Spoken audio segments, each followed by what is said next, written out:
getting a lot of traction is because it's dead of summer, or I should say, it's the middle of summer. Milkshakes, everyone likes their Frosty from Wendy's or their McDonald's shake or Dairy their Queen. Dairy Queen, all the stuff in those metal containers. So how wary should we be about this particular story in terms of a real threat here? You don't know whether they're cleaning those things or not. No one knows. Right. Listeria monocytogenes. That's what this is. Common spelling. That's right. Listeriosis.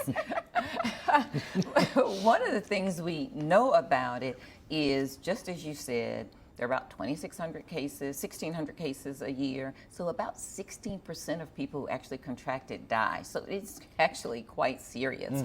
In newborns and children as well, that death rate approaches sometimes 50%. So we actually want to take it quite seriously. In this case, we often see it in unpasteurized milk, unpasteurized milk products. And you know, the pasteurization process is a process of heating the milk for a certain amount of time to a certain temperature to make sure we kill all of the bacteria, not just Listeria, but E. coli, Salmonella. And so we often can see it in unpasteurized milk products. And don't forget, soft cheeses can also be made with unpasteurized milk. So think about that with specific types of cheeses as well. Well, that's why when you're pregnant, you're not supposed to eat soft cheeses because that risk goes up, right? That's right. So when it comes to the cleaning process, though, because that's what it sounds like with the milkshakes, right?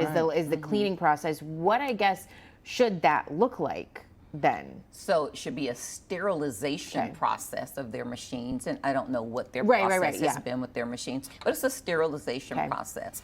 Presumably they're using pasteurized milk for their milkshakes, but if they're using unpasteurized milk for whatever reason and people like the taste, I don't know what they're doing, it also will increase the risk.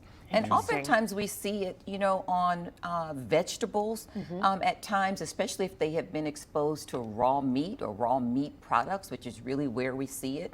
And so this is one of the reasons why we say in the kitchen you should always separate your uncooked meat from any of your fresh vegetables, and then also make certain those surfaces are cleaned and sterilized very well before you reuse them after you've had raw meat. And we're not going to talk about the cleaning the chicken in the sink. That's a debate for another conversation.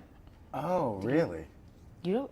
We're going to talk about it. Yeah, I mean, put that graphic back up, though, because about the what to avoid, because this, to me, is very telling. This is stuff that we all do and we all eat here, and it's kind of nerve-wracking a little bit. Okay, as you just said, thoroughly cook the meat, wash the raw vegetables, keep them separate. I get that.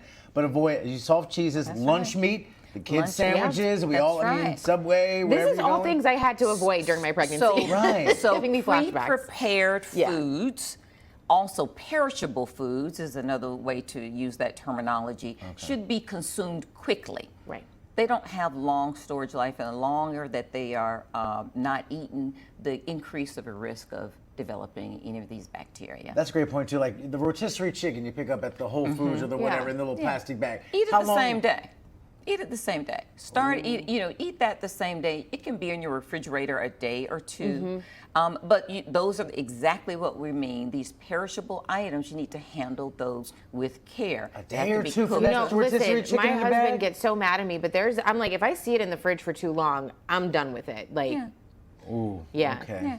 And you know, You've been obviously, dodging bullets. I may have to leave early today. Because there's a lot at home I need to correct.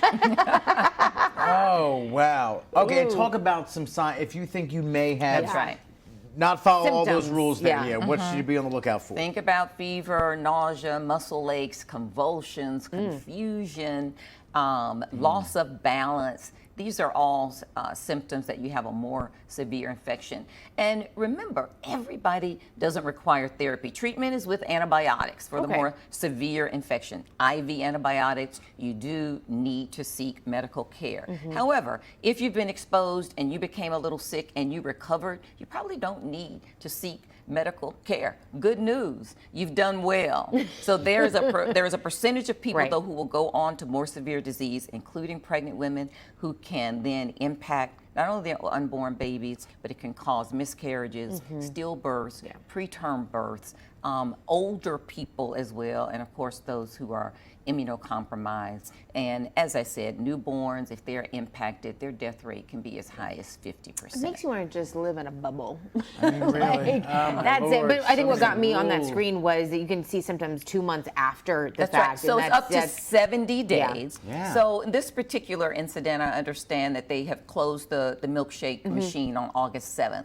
But anyone would have to wait for symptoms 70 days beyond that. Yeah. So people need to be aware if they've been exposed. You can have symptoms up to 70 days. Recognize what they are and make certain that you seek medical help. And we all know too that at some of those fast food joints that serve that stuff, it's teenagers working in there. Young folks who may not take the sanitation process as seriously as older. Everything's a risk, but wow. All right. Great advice and insight as always, you. Doctor. Thank you so much. I appreciate it. We'll be right back.